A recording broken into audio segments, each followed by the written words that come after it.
Recibimos a la doctora Susana Mangana, académica de la Universidad Católica de Uruguay desde Montevideo. Doctora, estaba pensando en las Filipinas, Marawi es en la isla de Mindanao, en el sur. Y luego de un poco de investigación me encuentro con que hay una región que busca su autonomía muy cerca de la ciudad de Marawi y que tiene que ver con grupos insurgentes. ¿Es un factor a tener en cuenta o esto no tiene nada que ver? No, claro que sí, está directamente relacionado con el nivel de virulencia ahora que exhibe este grupo. Los grupos insurgentes, como dices tú, sobre todo el más conocido en Occidente, que es Abu Sayyaf, que ya desde la década del 90, pero mucho antes de eso, esos grupos de insurrectos desde la década del 60 que vienen buscando su independencia de la capital, Manila. Es decir, el grupo Abu Sayyaf ya tiene décadas de trabajo clandestino, pero también de secuestrar sobre todo turistas para pedir un pago de rescate y con ese dinero luego financiar sus operaciones terroristas en Filipinas. Ahora, sin duda, el hecho de apuntar a la necesidad de una coalición por parte de ISIS para operar en el sudeste asiático, no en el país predominantemente musulmán como lo es hacia el sur, bueno, por supuesto,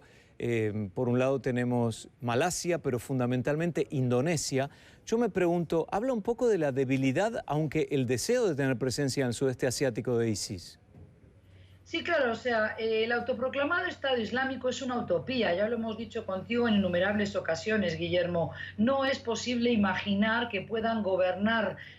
por todo el territorio que ellos pretenden alcanzar, sobre todo recuperar, por ejemplo, lo que fueron los territorios de Al-Ándalus, el sur de España, pero también el sur de Portugal, establecerse en todo Medio Oriente y también más allá, en Asia. Pero debemos recordar que en Asia vive el 62% hoy de los musulmanes del planeta, con lo cual vamos a tener una masa crítica de musulmanes que también están algunos de esos grupos deseosos de adherirse a lo que es hoy el grupo estrella, que ha sabido justamente tener una propaganda bélica muy mediática a través de las redes sociales, a través de Internet sobre todo, y que yo creo que eso es lo que más llama a estos grupos, pero que lo que justamente tú dices provoca una extrañeza, si se quiere, en los expertos, es que no surja en Indonesia, que es el país que alberga la mayor tasa o cantidad de musulmanes en el mundo, sino en Filipinas, un país de mayoría cristiana, pero hay que tener en cuenta el trabajo ya en las bases que tiene Abu Sayyaf y otros grupos menores insurrectos que ahora se pliegan a los llamados del yihad del Estado Islámico o Daesh.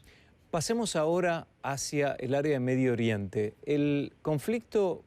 generado hace pocas semanas en Qatar, la acusación de algunos países de Medio Oriente para con Qatar de, digamos, fomentar o financiar actividades terroristas, lo ha puesto en una situación diplomática muy interesante, al extremo que ahora Arabia Saudita dice que la única forma de restablecer las relaciones es, por ejemplo, si suspenden las operaciones del canal de televisión Al Jazeera, que tiene base en la ciudad de Doha, en Qatar, siendo Al Jazeera una cadena mayormente liberal, progresiva en cuanto al pensamiento de los que viven en ese lugar. ¿Cómo está la situación de Qatar hoy? Bueno, francamente está muy difícil, se está caldeando mucho el ambiente. Agradezco la pregunta a Guillermo porque estamos en las horas previas a que se cumpla ya el ultimátum el día lunes de esa lista de 13 demandas o exigencias que le formula Arabia Saudí, pero también recordemos otros países que se han plegado a esta estrategia, si se quiere, a esta táctica saudí de exigirle a Qatar que se arrodille, que se humille, que por tanto ceda parte de su soberanía. Y tan solo hace una hora, Guillermo, son noticias frescas, el ministro de Relaciones Exteriores catarí ha dicho que una vez más el Emirato está dispuesto a negociar, pero que encuentran una cerrazón de parte de las autoridades saudíes que dicen que no hay nada que negociar sobre esa lista de 13 exigencias, entre las cuales la más llamativa es el pedido para que se clausure, para que se cierre definitivamente la emisión, sobre todo del canal fuerte de Al Jazeera, que sigue siendo el canal en voz árabe. También tiene emisión en inglés, tiene, por ejemplo, oficinas en Nueva York, pero también tiene corresponsales distribuidos por toda la geografía del planeta. Ahora, también se le piden otras cuestiones también de dudosa soberanía, es decir, ¿cómo se arroga el derecho a Arabia Saudí a pedirle a Qatar, un Estado soberano independiente, que expulse, por ejemplo, a todos los activistas y miembros de la Hermandad Musulmana o de los talibán que viven en su territorio, pero también que cierre la base militar que Turquía tiene en el pequeño Emirato del Golfo? Con lo cual yo creo que hay una posición muy extrema extrema de parte de la coalición de países capitaneados por Arabia Saudí, y hay personas extranjeras residentes en el Emirato que ya están pensando en salir de vacaciones y desde lejos observar la situación y ver cómo evolucionan los hechos. Pero lo más probable es que muchas de esas personas decidan no volver al Emirato en tanto en cuanto continúe este nivel de crisis, y sobre todo no enviar a sus familias de regreso a Qatar. Me tengo que ir, doctora, pero si pensara en un país que es el más aliado a Qatar, ¿cuál sería?